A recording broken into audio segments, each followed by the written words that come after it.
Hello, and welcome to Street Psychology Podcast. Today's guest is Jay. He's going to be talking on the topic of men's mental health and how the community can help feel less lonely and give more direction. So, Jay, do you want to just start by introducing yourself and letting us know more about this topic? Sure. My name is Jaiveer to most people, and I have been working as a sports massage therapist for the last 8, 9 years. Started my own company. It's called Turtle Massage.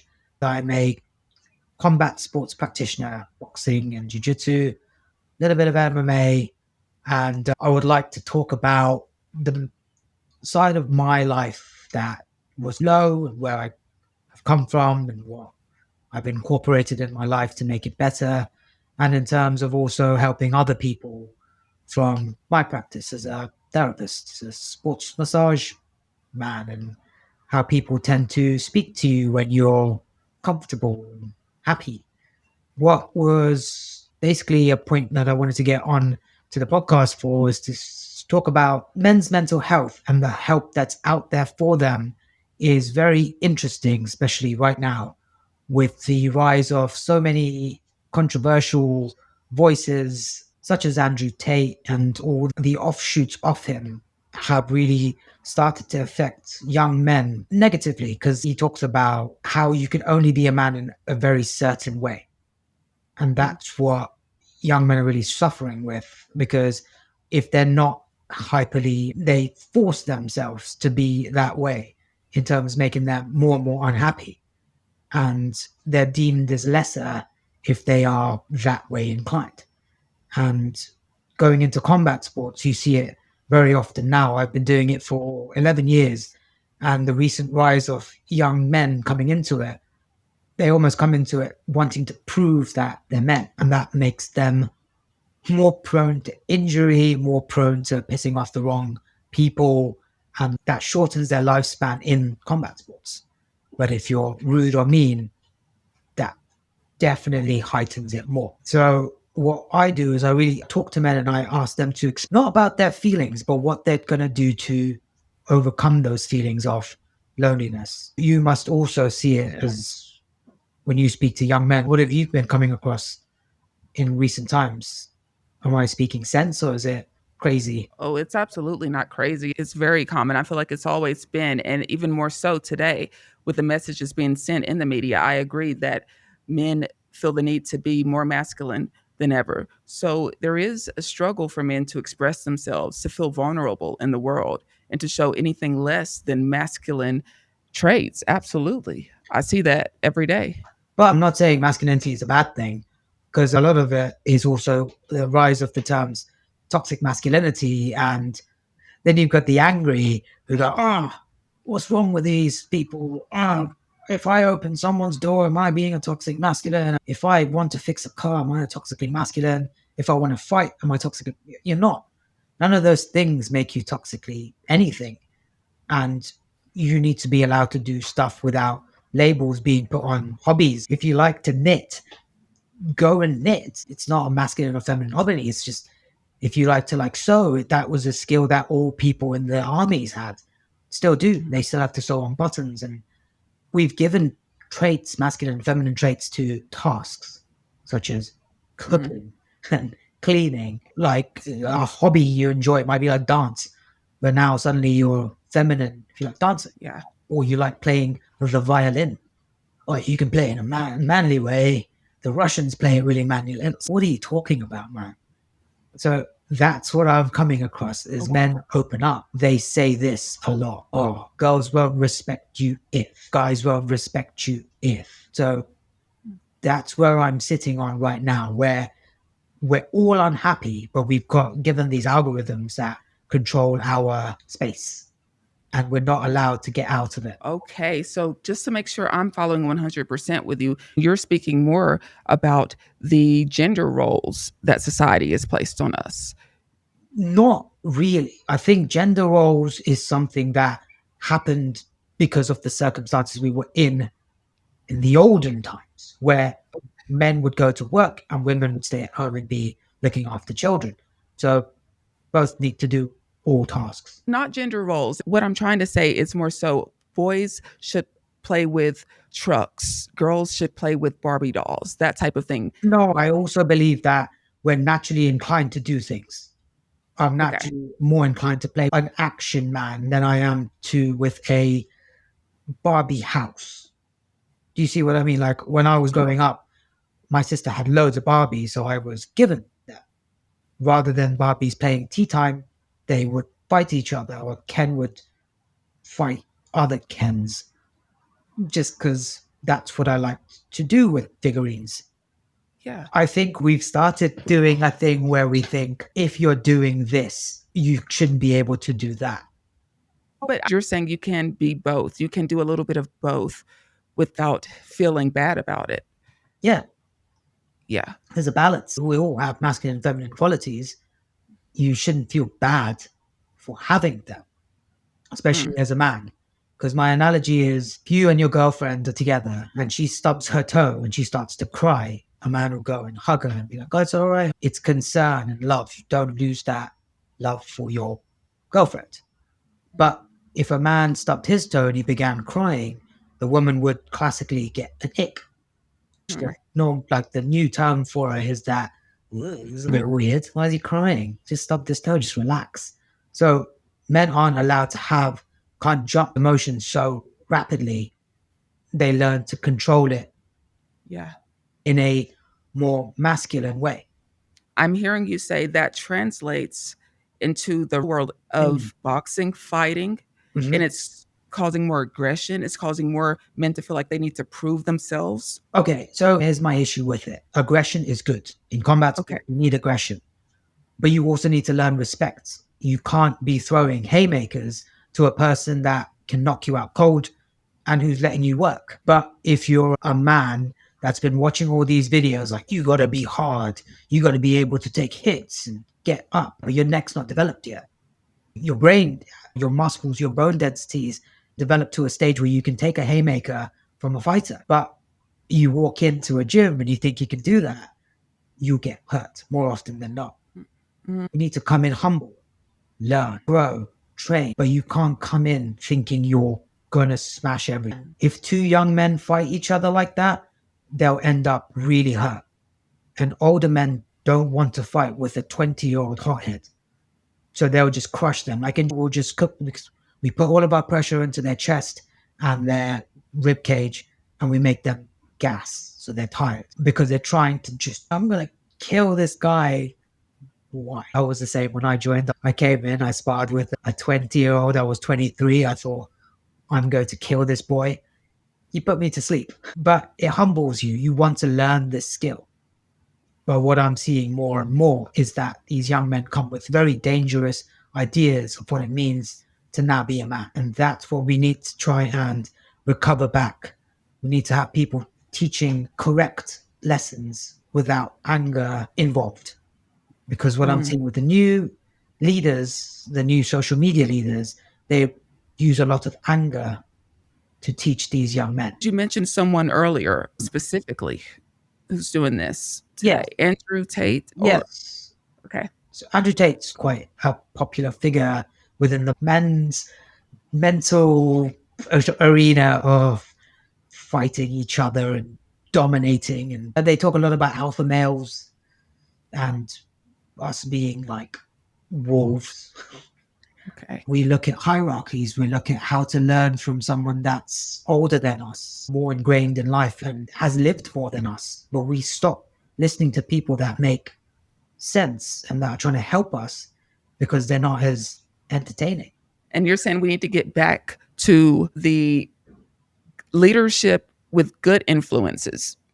Yes, we need to get back to people that are actively trying to better us men, not Mhm. those that are trying to entertain a vast crowd with fun stupidity. Mm. Yeah, and Because they will say one or two things that make sense, but then his entire narrative becomes what color is your supercar or how much money you have in the bank and how many men can you hold off in a. And I'm going to say this with all seriousness, unless the men are completely untrained, out of shape, and small, you can't really hold off more than one guy in a fight. Okay, how just overall. when you fight in a cage or in a ring or in a mat, it's one on one. Very rarely do we see 2-on-1 unless there's a huge size difference. Do you watch any MMA or anything like that?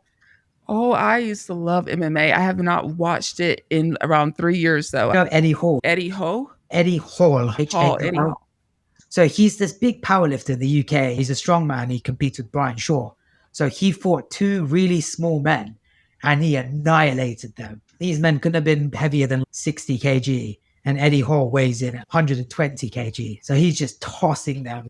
Yeah. But if they're the same size, they won. Most Yeah. people can handle one. So it's quite interesting. If you ever go into the man side of YouTube, you will see a lot of these guys talk about how they held off 16 men and they're so dangerous. They're not, unless you've got like an assault rifle and they are unarmed, you're not holding off 16. It's possible. It depends on how untrained we're looking at. Yeah. Okay, so there is a level of training where you are really dangerous. Okay. And you can take on 2, maybe 3 men, depending on the style of martial arts. In Muay Thai, and you're able to line them up in a row, you could probably hold them off. Or you Okay. use one to shield yourself from damage. But if you're a grappler, like a wrestler, and you take someone down, the other guy's going to stamp your head. There's going to be arguments for people saying, oh, yeah, I'd like to see you try. But yeah, I'd love to do it because it'd be in a controlled environment. That's where I get to tap out and it's finished. That's when there's a referee jumps in and we're done. But I think in a street fighting thing or when there's no rules, everything becomes who has the survival instinct and who has the willingness to die. I don't know how we've got onto this though. I'm going to take you on a mad tangent into the world of MMA and street fighting. Looks like to me, it's still relevant. It gives a deeper insight of what you've seen, some of the things you've seen, how people think, how the new guys are thinking coming in, and where they're getting that mentality from, and how it becomes dangerous. And it all leads back to your point of men's mental health.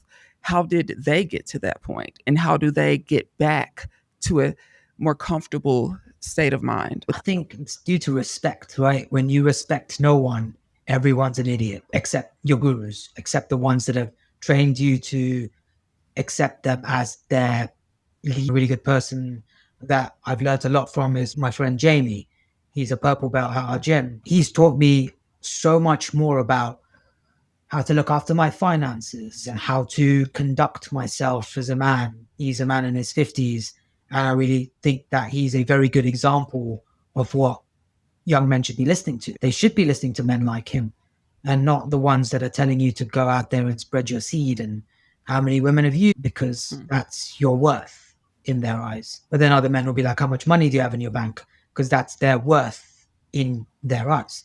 And then that becomes your worth. And you go, if I'm not earning 100 a year, no girl is ever going to be my girlfriend. No one's going to, if I'm not 6 foot tall, I'm going to be turned. And then it's almost cemented into their mentality as they watch more and more reels, more and more Instagram, more and more YouTube, that this is how everyone thinks. And that's what I think is the most dangerous thing for young men currently. The algorithms put them in this box and everyone else saying anything outside of those boxes, trying to keep them down, trying to shut them off. That's when they get, I'm alone. I'm alone. I can't get out of this. I can never earn 100 grand. I can never get taller. I'll never be able to have sex with 50 women. Do you see what I mean? And that's when they become depressed and they seclude themselves. They might have tried MMA and someone beat them up because they were an idiot. So they won't go back to that class. Or they might join a class where it's full of these people that think in that same way. And when a new person comes, they're an easy target to smash. So that's the sort of mentality that I want men to understand. Life just becomes so much harder when you create your own issues in your own head. And that's what it creating their own issues in their own head. Yeah, stop listening. They stop listening to voices of reason. Mm-hmm. They think that's against their true alpha. And even if you look at wolves, not everyone alpha. True. Yeah, they're all still dangerous. They all still work as a team, as a pack. So that's never the voice in the show or in that. I call it a show, like any YouTube video where someone's got a gruff voice where he's, oh, I'm an alpha. Okay, cool. And then What I'm hearing also, Jay, is this is not only other men's story, this was your story. Pretty much. For me, it was just like I didn't know where I. So for me, I've had many careers. I've gone from chef, to sales, to now owning my own business, and to being a teacher. I think each time I took a skill and I tried to get better at it, I had to see where my place is in the world, where I truly thrive, where I truly feel good in what I'm doing. And that took trial and error. What I'm seeing now, when I joined combat sports, I joined because I'm a huge anime fan. I love anime. So I was watching one where some guy was doing some jujitsu, and I was like, okay, let's try jujitsu. And then what I found jujitsu in 2014, 13 is that we were all nerds. Everyone liked anime, liked TV shows, liked fantasy books. So I found my people. And then that gave me a sense of belonging. And that's what helped me also realize that I don't need to be one thing. I can do Mhm. many things. I have many skills that I bring to the table. You're not just this guy. You're not just, I'm the finance guy, or I'm just the aggressive man. You're everything, many things. You're a complete person. When you started to watch the anime, specifically Jujitsu was in there, and that sparked something for you because, first of all, anime, like you said, we're all nerds at the core. Yeah, because for me, anime has always been a massive part of my life. When you start with Dragon Ball Z, as everyone my generation did, Dragon Ball Z cemented that thing of, I'm going to get super muscly and I'm going to be super badass and I'm going to be Goku. Every boy from my generation thought he was Goku. But then as you grow up, everyone also starts to really relate to Vegeta and Krillin because they're not the best. Vegeta's second best to Goku all the time, but he doesn't give up. He keeps trying to be better than Goku. But my favorite character has to be Krillin because Krillin is Goku's best friend. At one point, they're pretty equal. Then this guy just takes off. And Krillin stays at the lower level where he doesn't know whether he can even stand with his best friend. And you get to realize that this man is a very brave individual because even though he's so outclassed, he'll still be there to help his friends. He'll still fight people that are vastly better than him. And I think if you want to look at who is a very good man, you can look no further than a character like Quillet. That's what I wanted to talk to people about was how we have positive representation of men, real good men in shows, but they are not at the forefront sometimes. Sometimes it's deeper. Sometimes you have to grow to appreciate this character. Just like you grow to appreciate your own quirks and your own unique aspects that you might hate in your youth. That you might hate in your youth. Yeah. Yeah. So that means a lot of unlearning is involved in this process. I would say it's more an acceptance of who you are Okay. because you're not unlearning anything. You're learning to appreciate you because Okay. as you grow up, there'll be many times where I don't know how you were, but I was a chubby kid. So you're ridiculed for being chubby. Right? You then start to hate that. So when you lose weight, you go, I will never ever be fat again. And then when you put on a little bit of weight, that self hatred starts to come into place, creates unhealthy eating habits, especially amongst young women. I find that is a very big factor for eating disorders that are present. And it's even more so in combat sports. Combat sports, you cut weight. I've cut almost 15 kg one time to compete. And then you start to identify as that weight. You go, I should always be 58 kg. Why am I 66 kg? That's too fat. But 68 kg is a perfect weight. But you start identifying as because when you're at your fattest, you always thought less was better. But that's more detrimental to you. As we grow up, we learn to appreciate our past from what we learned from it. And that's what I'm trying to get at. We need to appreciate our lives, what we have, what we've earned, what we've done, and not keep looking at what we don't have. Why don't I have loads of money? Why don't I have an amazing house? Why don't I have whatever? But I love to Mm-hmm. appreciate what I do have. I do Yeah. have a lovely home. I do have friends and family that I can speak to and go out with and express myself to, and they don't think of me as any less for it. So Mm. that's what I think young men need to learn.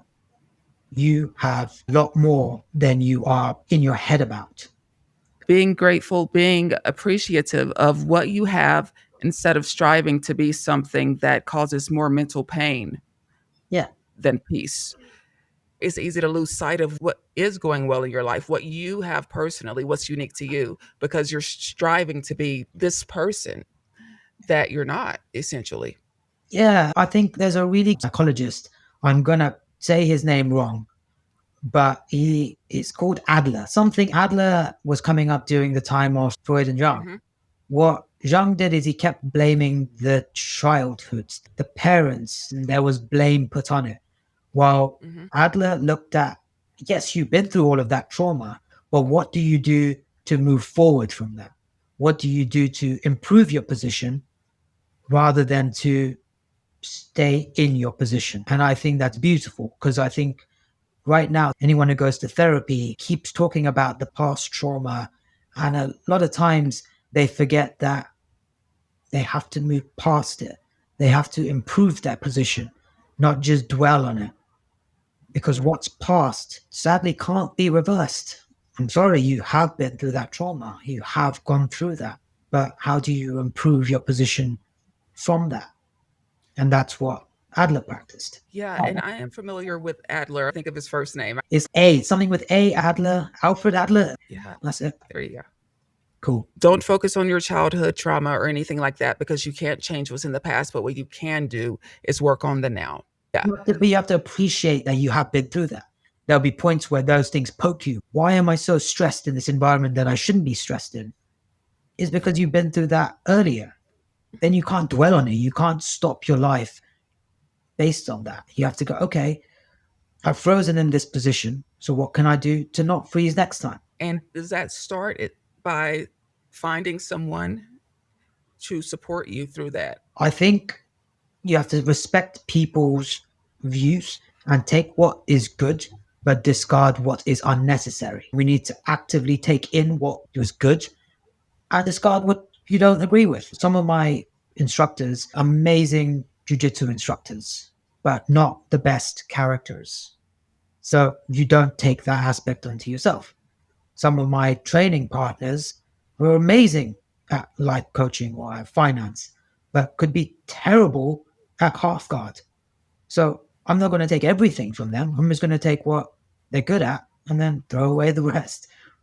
We need to Mm. start deciphering what is useful to us and what just what. This is why I think when we are now so narrowly focused towards online gurus and they try and sell that they are the pinnacle of math, that's when we get this drastic shift in unhappiness. So, what me and my friends and my community, because I think change only comes from small changes can make big changes happen. I try and do smaller things in my community, such as I started a writing group and we're going to be starting a men's reading club where we read male authors and that will bring in more men. We need places where men can gather without having the stigma of, oh, you're excluding women. But we need Mm. men's spaces. And I think people should encourage it rather than think, oh, they're just misogynists or they just want to talk about women. We might, it's like having a locker room environment where we are allowed to be idiots. We're allowed to say stupid shit. We don't act on those things. We just piss about, muck about. It's that space where we're allowed to just be morons. And it doesn't go further than that. But the more we lose it, the more frustrated men become and angrier they become at women or the parties that say no to them. They get the ick when Yeah. they see things like that. But I think men's spaces need to be protected. I think we need more men's spaces where men come together to chat, to read stupid novels, to come up with ideas, come up with business ideas. Or I want to make a business for cool worms to fish with. And people will be like, that's stupid. Aha, have a little stupid banter. If we do that in a mixed environment, that could give people the ick, or they might think that this person is weird or strange. It feels safer if we're amongst other men. And for me, yeah, I understand the concept, but I do also understand that's not how most of the world thinks.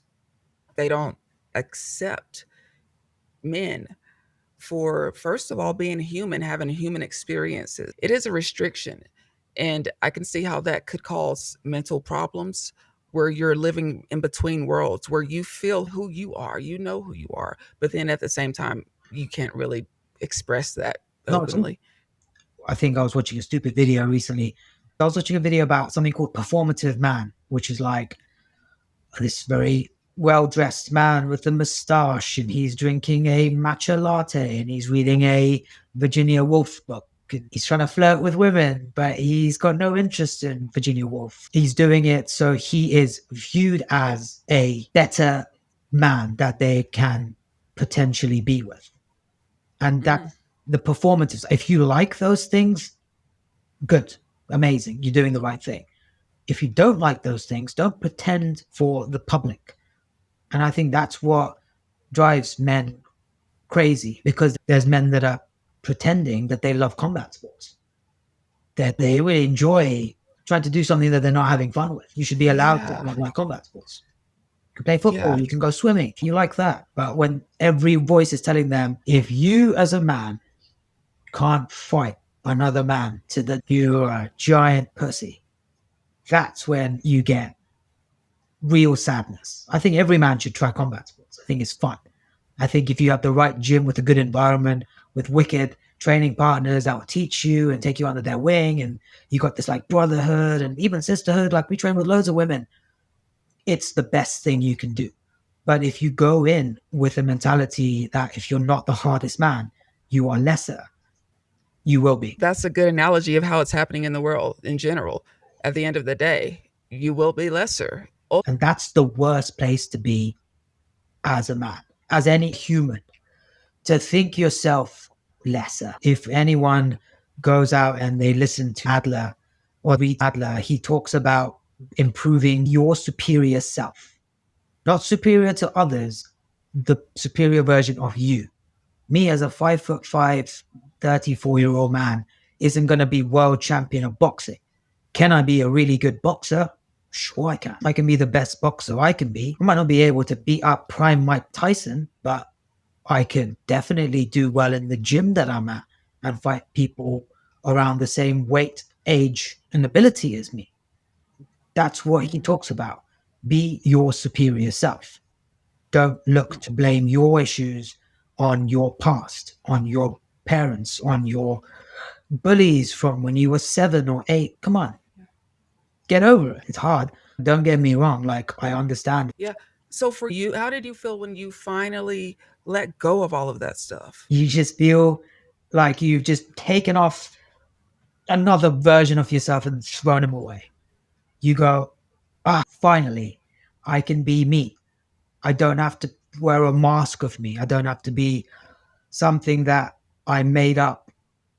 I have to be accepted of myself, because that's what you do. You go, I have to be this version or else people won't like me. No, you don't. As someone who's been everything from a chef to a primary school teacher to a door to door salesman to someone who's now making movies, you can literally go, I'm going to get good at this task. I'm going to go online. I'm going to research it. I'm going to dedicate some time, maybe after work, maybe during work, for a little bit of spare time, go for it. And you're going to get good at that thing. You have to put in a little bit of time, a little bit of effort, and that will change how people view you. You won't be, oh, I'm not Jay the massage therapist, I'm Jay the movie maker. But Jay the movie maker is still Jay the guy who did door to door marketing. You are always changing, always in flux. It's the same as aging. When you are in your prime, you could be prime Mike Tyson, but look at Mike Tyson now. Smokes weed, he's chill, wants to be left alone. He's a cool guy. But if you look at Mike Tyson in his 30s or in his 20s, he was a dangerous man. He also was known for horrific crimes. He got to prison for it. Come out of prison. Really mad things he says in press conferences are crazy, but you wouldn't imagine him saying that now, because as you age, you soften, you grow, you accept. And that's what we need to do as humans. We accept. We'll go through a flux. When we're teenagers, everything's hard, everything's very intense. In our 20s, We go through a point of change where we're trying to figure out a career, where we belong, who our friends are. In our 30s, we try and establish some roots where we see where do we go from this. 40s, probably a family man trying to earn a good living, establish your family. Your kids might be growing up or they're young. 50s, 60s, every decade of your life, you change. But when you listen to these gurus, they have the same message. It's a very one size fits all. And that's why young men are needlessly sad. And it's not like they've been through a great war, a great depression. Yes, okay. We've been through more financial crisis than any other generation since coming into the working world, 2008, then in the mid 2000s, and now we're never going to own homes. Everything's out to depress you. But then you've also got your own internal voice telling you you're shit. That's just going to compound all of these things. So, advice to young men: find people that you can learn from, respect their opinion, get yourself into an environment where you can relax and to not put on any masks. If you can, bring yourself to it, try breathing, breath work, meditation. Meditation's a hard one. As someone who's also struggled with just sitting still and shutting up, sometimes taking that time to just breathe and to be calm helps. Then I'd say pick a hobby that will keep you fit. That can be running, that can be dance, that can be martial arts, that can be rock climbing, but pick something that keeps you fit because when your fitness drops, your testosterone will drop and that will make you depressed. Testosterone needs to remain at not, it doesn't need to be uber high, but it needs to be balanced for your hormones to stay stable. And I think that's where a lot of young men are now suffering as well because they're not sleeping because their stress is so high. So their test is dropping and their estrogen rises and they become more emotional. But then they get angry and they go, oh, I'm not a man, getting upset. But if you just slept properly, your life would get somewhat more balanced. So sleep. And if you're doing something that keeps you fit, you'll be tired enough to sleep. Brain won't be like, oh, I'm fat, I'm pathetic, I'm weak. You'll be happy. You'll have endorphins running through your system. And then the last thing I'd like to say is stay off social media to a certain degree. Don't the sort of noise that's trying to keep you down. There's so much. There's Pop the Balloon, which says you're too short and fat. There's Andrew Day, who says that you're not rich enough. There's all these OnlyFans girls that are trying to play off your insecurities of you'll never find a girlfriend and you're ugly and all that sort of stuff. They're not normal. They're not what women are. If that's how you think, you're basically thinking that all women are these sort of OnlyFans models. How have you seen your relationships change? Because you thought that at once, I need to be this, or I'm not going to attract these people. Women are going to think this about me. Other men are going to think that about me. All women, all men. Yeah. Speak to how that is not true. I'm going to speak just about myself. What Okay. was quite interesting for me is that at one stage I dedicated myself to jujitsu. But I was so proud of my cauliflower ear. I was like, oh, look at this. You mess with me, I'll take you down. As you do it more and you view it for what it is. And as you move further and further away and you view it for what it is, you see that it's an amazing sport. It's an amazing hobby. It's a very effective martial art, but it isn't what makes you a man. Muscles don't make you a man. Big old cars don't make you a man. A massive bank account doesn't make you a man. What makes you a man is what your beliefs are, how you conduct yourself, who you are. Does your word mean anything? How do you conduct yourself in public? How do you speak to others? How do you treat those that can't do for you? That's what, in my eyes, makes you a man.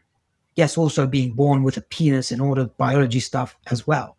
But what makes you a man is how you conduct yourself and how you hold yourself. And that's what young men need to understand. I don't care if you've got all the muscles in the world. If I don't think you conduct yourself, I see you as a boy. And this is a very powerful message. And I know young men and men will get something out of this if they really listen, really take themselves out of the negative mind. There's value in this, and it's very true. being lonely is one of the most debilitating mental disorders out there. Mhm. And to understand how you got there can be empowering so that you can get out of that and back into the world, back into your true self and who Yeah. you want to be. The biggest thing is talk to everyone, talk to people. Because the more you talk to people and not a screen and not typing stupid messages, you'll see that it's not that bad. We're good. We want to be together. We're social. We're a social animal. No one should be alone. I think you shorten your lifespan by being alone. This is what I'm a Sigma Alpha lone wolf howling at the moon. That's stupid. Yeah, and it's not realistic. No, Jay, since we are getting close to the end, I want to see if you have a final message that you want to wrap up and also tell listeners how they contact you if needed, or if you have a website or something that they'd be able to reach you. you can Gmail me, Asthana.Jaiveer@gmail.com. Get in touch with Beachfront BJJ, really good organization run by a Marine. There's State of Mind Fitness in Hammersmith. They are also run by an ex-Marine. Amazing. There is Elevate BJJ, where I trained. Lots of different martial arts. The Silver Academy in Ealing, very good academy. Talk to your instructors, talk to the people that you hang out with. You are not alone. We've all been through this and we want you out. So no more men fall into that same trap of I suck and I should be alone and die. No, that's my message. Thank you so much, Jay. Hey, it's been a pleasure. Have a great rest of your day and keep doing great work. Oh, thank you.